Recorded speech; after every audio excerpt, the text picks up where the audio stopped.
Yan, good morning. Welcome sa The Good Dog. Yan, kasama ko nga pala dito si Lori, isang 8 months na Golden Retriever. So, ayun, walking.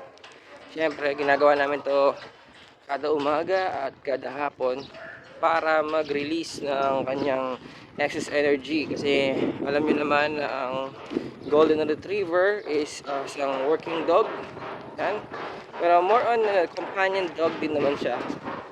Ang kaso lang, yung energy niya is sobrang taas. Companion dog and then also working dog. So, kahit mabait siya sa mga bata, sa mga tao, um, yung energy pa rin niya is sobrang taas. Na kailangan mo dapat na, ano, na pinare-release. Kumbaga. So, ito, naka short leash siya. Kaya nga pala akong gamit din dito na prong collar. Prong collar yung suot niya at saka retractable leash.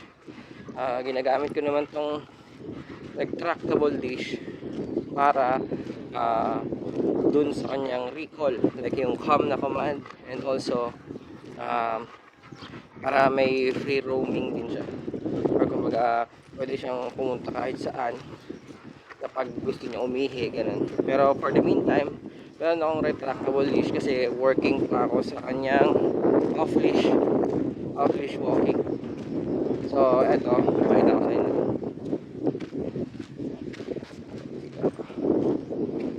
So ito yung retractable leash. So meron akong command na go or free para ready na siyang magpalayo-layo. Okay, go. Okay. Go. Ayaw mo. Sige, let's go. Here.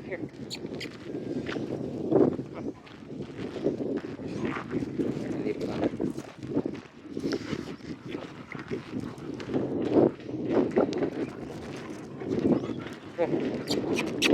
Yan.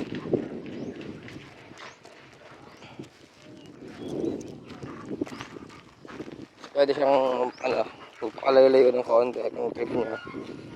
Pero syempre, meron tayong recall kasi baka habang naglalakad tayo may ibang aso o di kaya may sakyan, delikado yun. So kailangan na-practice natin na mabuti yung kanyang recall. So ito, retractable leash yan. Yun, ila siyang baka. So malayo siya para umihi or kung ano ba. Ngayon yung recall niya, like come. Yes, good girl.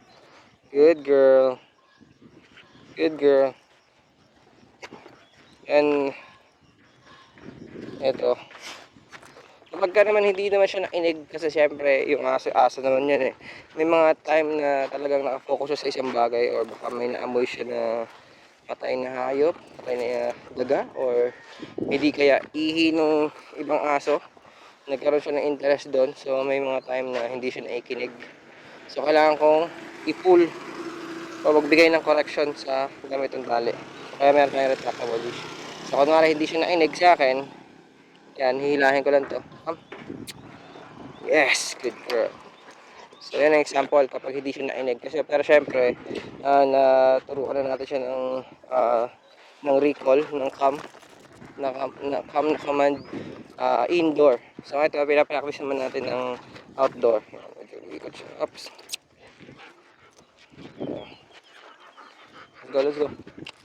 Let's go.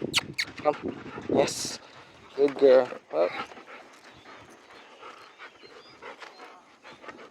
so ngayon, pag mag-walking na kami sa kalsada, ayan, short leash ko muna siya para matuto siyang dumikit. And then, pag medyo relax na yung lakad niya, then bibitawan ko.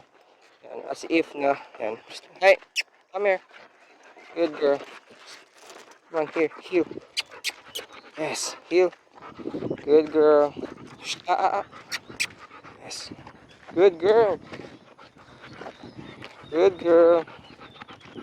Every time na umaalis siya, pinababalik ko siya dito para hindi siya matuto na amoy ng amoy. Yan umamoy siya. Shh, no.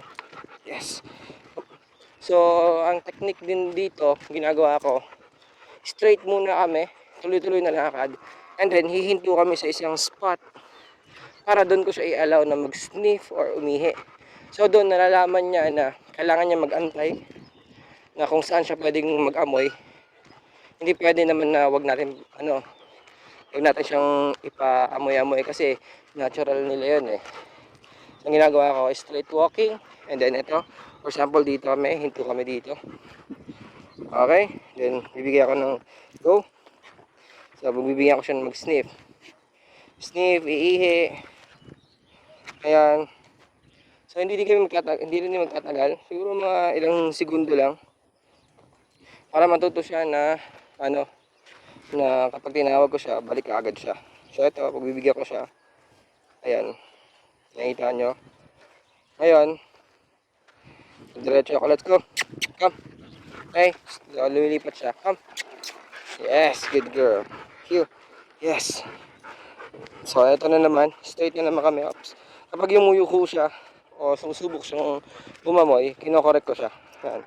Hinihila ko lang ng tali. Hinihila ko lang yung tali pataas. Meron yung prong collar.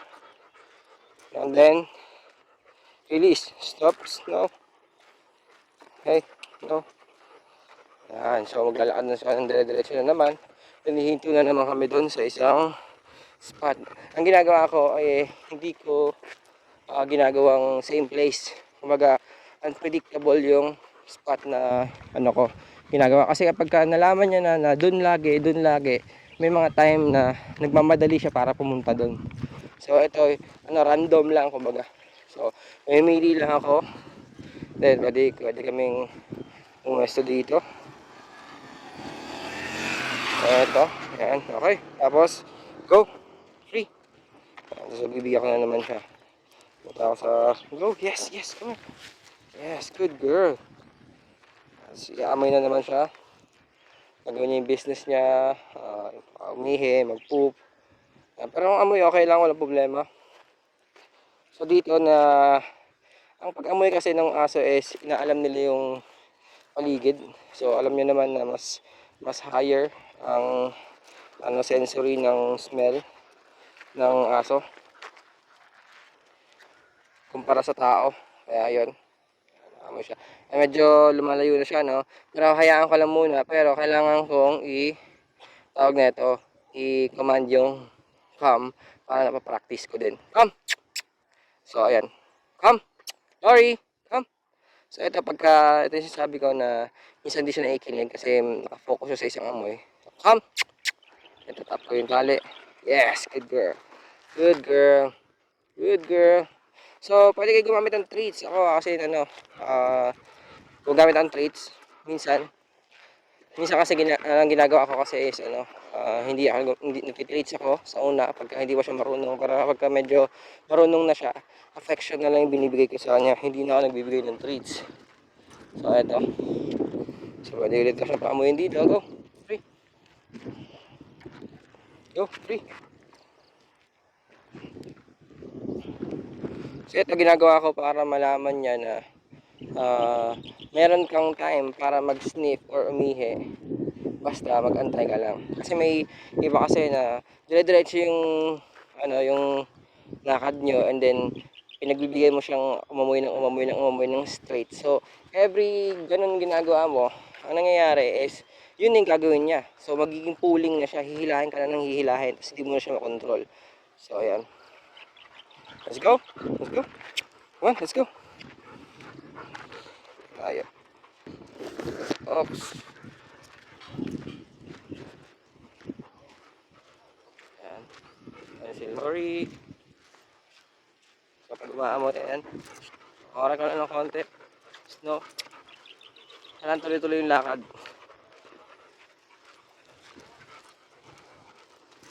Good girl.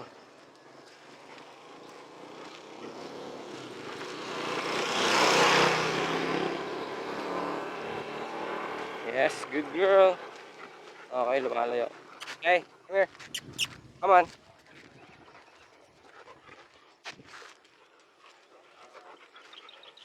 Yes, good girl.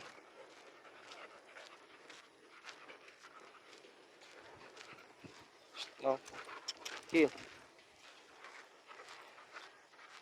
Good girl. Mapapansin nyo yung ano, kahit nagmamadali siya, hindi ko siya hinahabol. Maintain pa rin ako ng facing ng lakad ko. Yan, maintain lang ako doon. Kasi pagka nagmamadali yung aso mo, tapos sinusundan mo naman na sinusundan, so nagmamadali siya lalo. Kumbaga ikaw na yung kinokontrol niya. So dapat yung lakad mo, maintain ka lang sa normal na lakad mo. Kailangan mo lang siya pabalikin sa pwesto mo, sa pwesto niya. Okay. Yan, makita niyo. Medyo pagod na to. Straight. So makikita meron tayong baka doon. Ano yung reaction mo sa baka? Oops.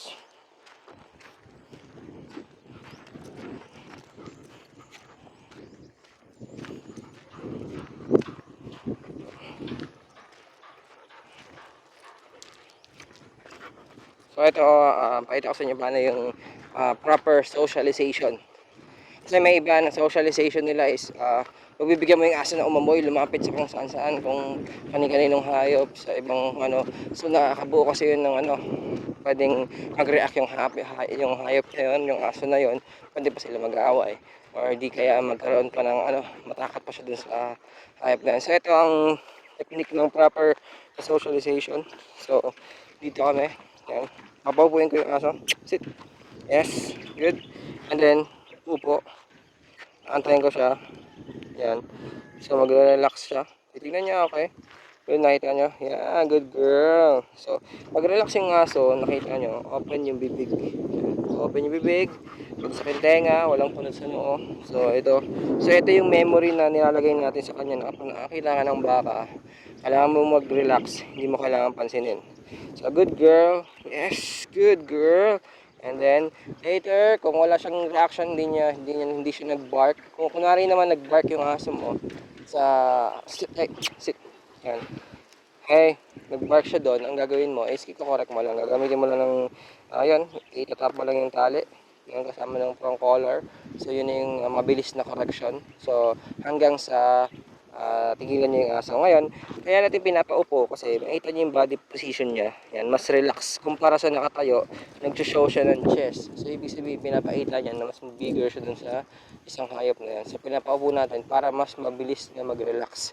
Kasama na din yung isip niya doon, kasama na din yung, basta nasa body position yun eh. Body posture doon. Let's go. Yan, and then, good, tinignan niya, okay lang. Good, let's go. No. Let's go. So ito yung memory niya dun sa ano na yun, sa baka na yun. Nakita niya yung aso na yun, nag-relax siya. Nakita niya yung baka na yun, nag-relax siya. Hindi wala siyang ginawang kung ano, hindi siya pinansin ng baka.